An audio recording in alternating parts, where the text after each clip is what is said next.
Sir, നമ്മുടെ മുഖ്യമന്ത്രി പിണറായി വിജയൻ അദ്ദേഹം വിദേശ രാജ്യങ്ങളിലേക്ക് പോയിരിക്കുകയാണ്. വലിയ വിമർശനങ്ങൾ ഇതുമായി ബന്ധപ്പെട്ട് വരുന്നുണ്ട്. ഈ സമയത്ത് സംസ്ഥാന സർക്കാർ വലിയ സാമ്പത്തിക പ്രതിസന്ധി നേരിടുന്ന കാലഘട്ടത്തിൽ അദ്ദേഹം വിദേശയാത്രകളൊക്കെ നടത്തി പോവുകയാണ് എന്നാണ് പ്രതിപക്ഷമൊക്കെ ആരോപിക്കുന്നത്. പക്ഷെ ഇതിന്റെ ഒരു ഗുണം കുറച്ചു പേർക്കെങ്കിലും ഇവിടെ കിട്ടുന്നുണ്ട് എന്നാണ് എനിക്ക് തോന്നുന്നത്. അത് സാറിനും ഒരുപക്ഷെ മനസ്സിലാവുമായിരിക്കും.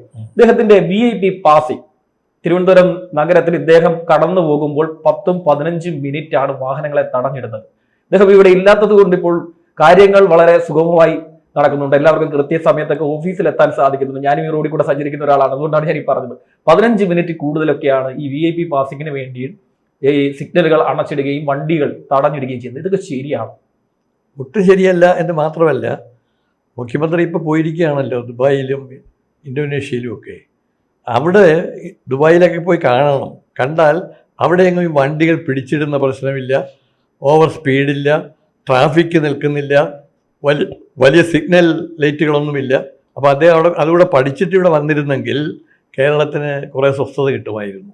പിന്നെ VIP പാസിംഗ് എന്ന് പറഞ്ഞാൽ മുഖ്യമന്ത്രിയുടെ മാത്രമല്ല, മുഖ്യമന്ത്രിയാണ് ഇത് ചെയ്ത് പോകുന്നത്. പിന്നെ ഞാനൊന്ന് 1-2 പ്രാവശ്യം കണ്ടത്, ഇദ്ദേഹത്തിൻ്റെ വലിയ ബസ്സിൽ യാത്ര ചെയ്തുകൊണ്ടിരിക്കുമ്പോൾ അതിൻ്റെ മുൻവശത്ത് കറുത്ത ജമ്പർ ഇട്ടുകൊണ്ട് വരുന്ന സ്ത്രീകളോ കറുത്ത ഉടുപ്പിട്ട് കൊണ്ടുവരുന്ന ആളുകളോ കറുത്ത കൊടി കാണിക്കുന്നവരെയോ കണ്ടാൽ ഇവർക്ക് കലി ഇളകുകയാണ്.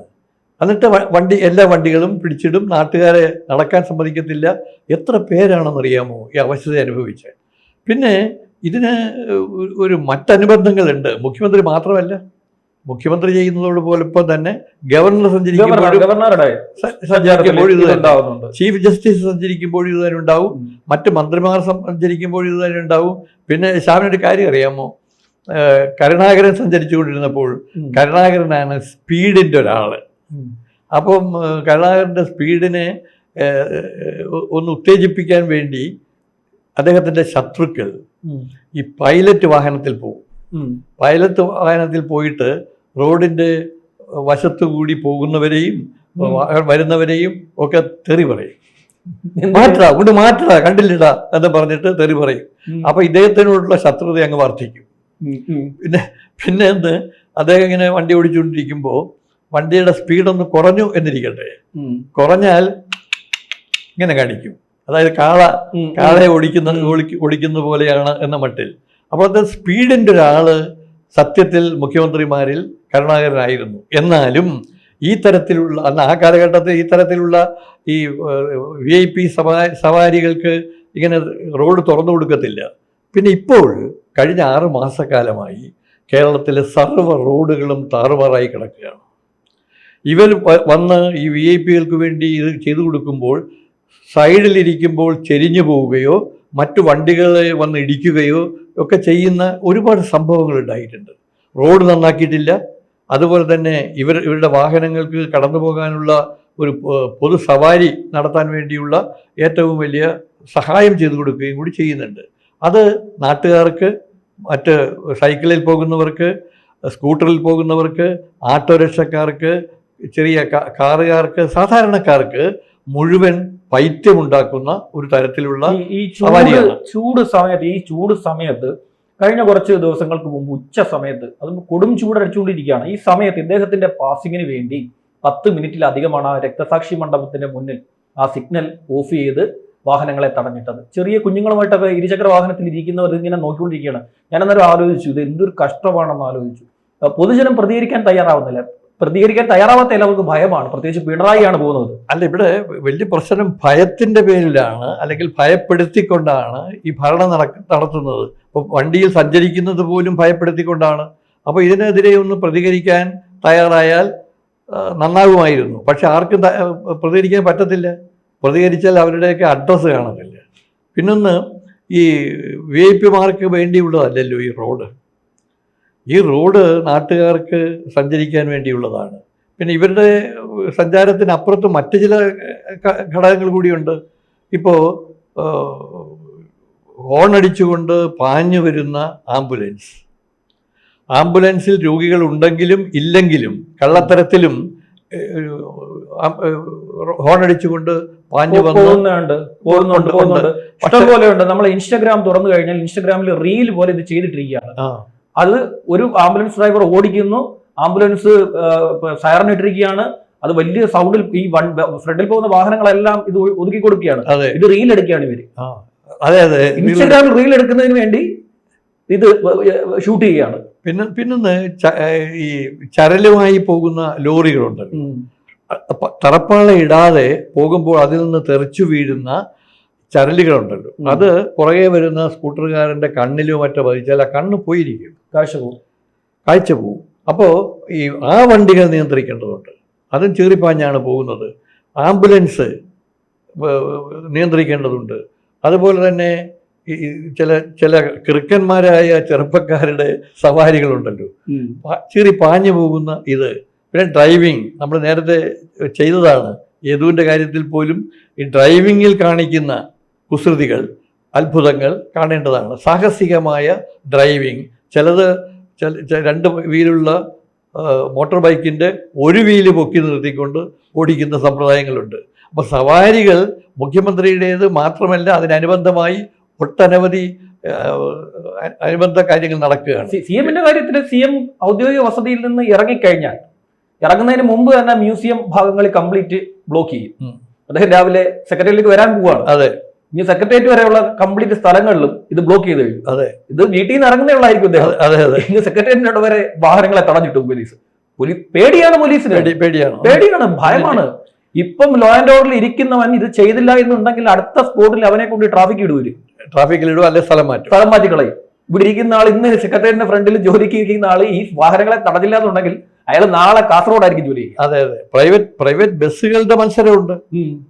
ഈ ഓട്ടത്തിൽ മുമ്പിൽ പോകണം, യാത്രക്കാരെ എടുക്കണം, കാശ് സമ്പാദിക്കണമെന്ന മട്ടിൽ ഇവർക്ക് ചില പ്രത്യേക കിസ്ത് കൊടുക്കാറുണ്ട് ഈ ഉടമകൾ.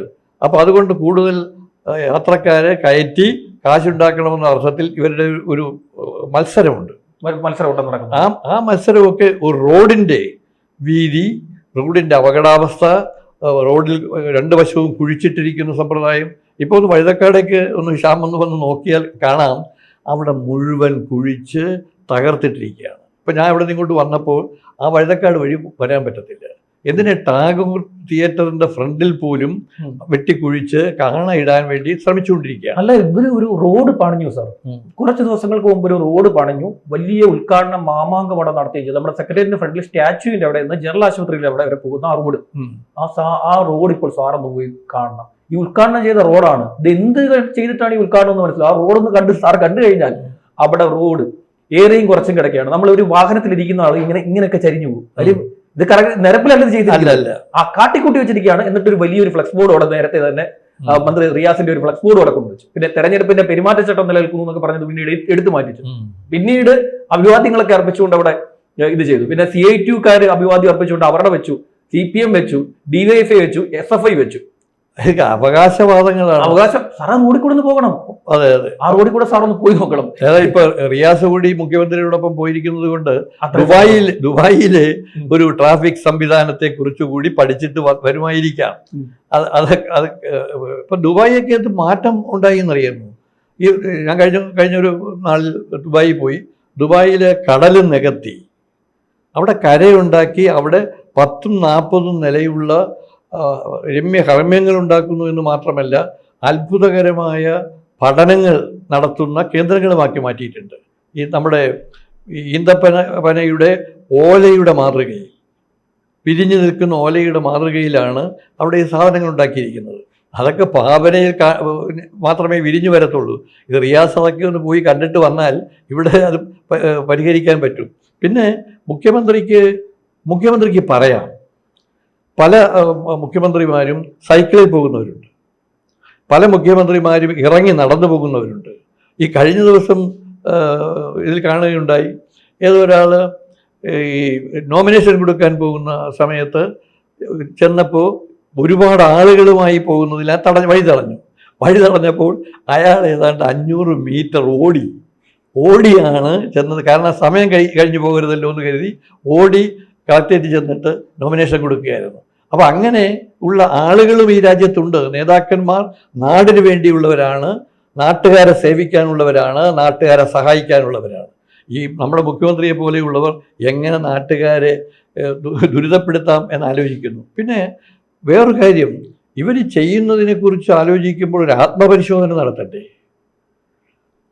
ആത്മപരിശോധന നടത്തണമെങ്കിൽ ഇവർ ഒരു ഇരുചക്ര വാഹനത്തിൽ ഈ ചൂട് സമയത്ത് ഈ തിരുവനന്തപുരം സിറ്റിയിൽ അങ്ങോട്ടും ഇങ്ങോട്ടും സഞ്ചരിച്ച് ഒരു ദിവസം പോലും സഞ്ചരിച്ച് നോക്കണം. VIP പാസിംഗിന്റെ പേരിൽ പിടിച്ചിടുമ്പോൾ നമുക്കുണ്ടാവുന്ന ബുദ്ധിമുട്ട് എത്രത്തോളം വലുതാണ്. അവർക്കും പഞ്ചിങ് ചെയ്യാൻ നമ്മൾ പല സ്വകാര്യ സ്ഥാപനങ്ങളിലൊക്കെ പഞ്ചിങ് ഉണ്ടല്ലോ, ആ സമയത്ത് ചെന്ന് പഞ്ച് ചെയ്തില്ലെങ്കിൽ ഹാഫ് ഡേ ലീവാണ്. അതെ. പിന്നെ കുഞ്ഞുങ്ങളുമായി പോകുന്ന തള്ളയും ഭർത്താവുമായി ആശുപത്രിയിലേക്ക് പോകുന്ന ഒരു കുട്ടികളടക്കമുള്ളവരുടെ യാത്ര മുടക്കുന്നു. എത്ര നേരം വെയിൽ കൊള്ളണം, മഴയുണ്ടെങ്കിൽ ആ മഴ കൊള്ളണം. അപ്പം ഇതൊക്കെ ഒന്ന് പരിഹരിക്കപ്പെടേണ്ടതാണ്. നാട്ടുകാരുടെ ഒരു സേവകനായിരിക്കണം മുഖ്യമന്ത്രിയായാലും മന്ത്രിയായാലും. ഇവിടെ യജമാനനായാലാണ് ഉണ്ടാകുന്ന കുഴപ്പം. ഇപ്പം പാഞ്ഞു പോവുകയല്ലേ, ആരുടെയെങ്കിലും നെഞ്ചത്ത് കയറിയാലും കുഴപ്പമില്ല എന്ന മട്ടിലൊന്ന്. പിന്നെ പിടിച്ചിടുന്നത് ഈ ട്രാഫിക് ഐലൻഡിൽ ഒരു കൃത്യമായ ഒരു സമയത്ത് ഒരു സിഗ്നൽ കൊടുത്തിട്ടാൽ ആ സമയത്ത് വേണമെങ്കിൽ കിടന്നിട്ട് പോട്ടെ. ഇത് ഒരു നിമിഷം പോലും ഒരു സിഗ്നൽ സ്ഥലത്തും നിൽക്കാനും നിർത്താനും തയ്യാറാവുകയില്ല എന്ന് പറഞ്ഞുകൊണ്ട് ഈ പാഞ്ഞു പോകുമ്പോൾ അത് പാവപ്പെട്ട സ്കൂട്ടർ യാത്രക്കാരെയും ഓട്ടോറിക്ഷക്കാരെയും കാറുകാരെയും ബസ്സുകാരെയും കാൽനടക്കാരെയും മുഴുവൻ ബാധിക്കുന്നതാണ്. അതിനെതിരെ നിയമനിർമ്മാണം ഉണ്ടാക്കാൻ കഴിഞ്ഞില്ലെങ്കിൽ നമ്മൾ അതിന് കോടതിയിൽ പോയി ഈ VIP സവാരികൾ ഈ സാമൂഹ്യ ദ്രോഹപരമായി നീങ്ങുന്നതിനെതിരായി നടപടിയെടുക്കാൻ അല്ലെങ്കിൽ ഒരു വിധി ഉണ്ടാക്കാൻ തയ്യാറാവേണ്ടതാണ്. നന്ദി സാർ. കൂടുതൽ വാർത്തകളും വിശേഷങ്ങളും നിങ്ങളിലേക്ക് എത്താൻ ABC മലയാളം സബ്സ്ക്രൈബ് ചെയ്യുക, ബെൽ ബട്ടണും അമർത്തുക.